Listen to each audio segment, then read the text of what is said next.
Disse o Senhor a Moisés: toma o bordão, ajunta o povo, tu e Arão teu irmão, e diante dele falai a rocha. Dará sua água, assim lhe tirareis água da rocha e dareis a beber à congregação e aos seus animais. Então Moisés tomou o bordão diante do Senhor, como lhe tinha ordenado. Moisés e Arão reuniram o povo diante da rocha, e Moisés lhe disse: ouve agora, rebeldes, porventura faremos sair água desta rocha para vós outros? Moisés levantou a mão e feriu a rocha 2 vezes com o seu bordão, e saíram muitas águas, e bebeu a congregação e os seus animais. Foi assim que aconteceu. Muitos acham que quando Moisés feriu a rocha 2 vezes, foi aí que foi o impedimento de Moisés e Arão não entrar na terra prometida. A terra prometida que o Senhor, Deus de Israel, prometeu a Moisés e Arão para que tirasse o povo do Egito, o povo de Israel de dentro do Egito, resgatasse, que entraria na terra prometida. Mas a Bíblia nos mostra que Moisés levantou o bordão e feriu a rocha 2 vezes. Por essa causa é que muitos fazem pregações e diz que foi porque aquela rocha era Jesus. E porque ele desobedeceu a Deus, ferindo a rocha 2 vezes. Mas ele mostra também, eu pude extrair de dentro da Escritura Sagrada, é que quando Moisés feriu a rocha, ele também abriu a boca e falou: rebeldes, porventura eu e Arão tiraremos água desta rocha para que vós bebeis e o gado. Olha só como Moisés falou e Arão. Por essa causa, foi o caminho que levou eles a não entrar na terra prometida. E por que Moisés falou nessa forma?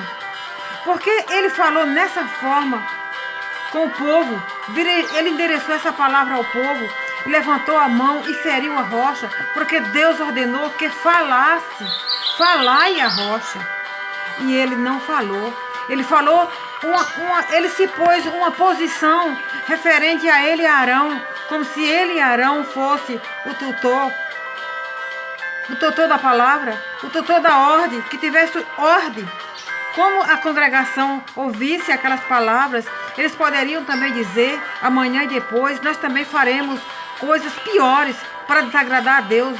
No momento em que Moisés abriu a boca e falou: rebeldes, porventura eu e Arão tiraremos água desta rocha para que vós beba. Ele se referiu a ele e a Arão, povo de Deus. Quando nós se referimos a nós mesmos, nós estamos tirando a glória de Deus, tirando a honra de Deus e puxando para cada um de nós. Mas sabemos nós que a honra é de Deus. Em que falarmos, seremos falados em nome do Senhor Jesus. Porque se algo nós fizer aqui na terra, jamais seremos nós, mas pela ordem de Deus. Nós temos que santificar a Deus.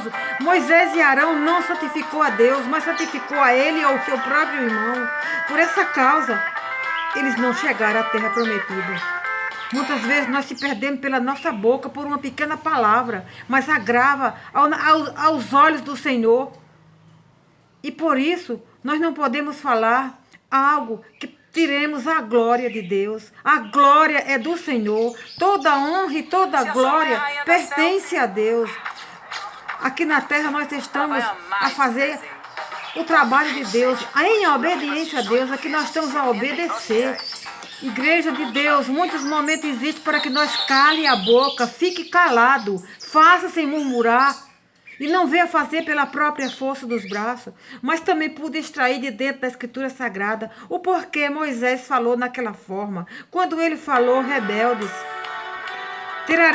eu e Arão tiraremos água desta rocha, porque eles Moisés era estressado, muita coisa, muita tribulação na cabeça dele, quando todo aquele povo murmurava, pedia-lhe água a beber. Quantas vezes, quando não foi endereçada a palavra a eles, pedindo água para beber e sem ter água, naquele deserto não existia água, não existia pão. Moisés estava a ponto de levar ele à morte, mas Deus estava com ele. Mas o momento em que ele fracassou foi quando ele abriu a boca e falou: eu e Arão poderemos tirar água desta rocha. Igreja de Deus, isso é pela ordem de Deus, pelo poder de Deus. Pode ser um manancial. Se o Senhor quiser, Ele faz secar e fazer terra seca. E em terra seca Ele faz manancial. Isso é ordem de Deus. Isso é promessa de Deus. A terra prometida. Eles iam entrar e pararam no meio do caminho. Não queira você parar. Não queira você desobedecer a Deus. Mas continue obedecendo. Na obediência, você ganhará a sua salvação. É para você que estava a ponto de desistir, que estava a ponto de parar na caminhada. Não pare no meio do caminho, porque aquele que para no meio do caminho, ele estaciona. E não queira se estacionar no meio do caminho, queira caminhar e ir à terra prometida, porque a terra prometida é para aquele que obedece. Seja obediente a Deus, porque Deus ele é fiel e justo e companheiro. Amém. É para você, meu amado.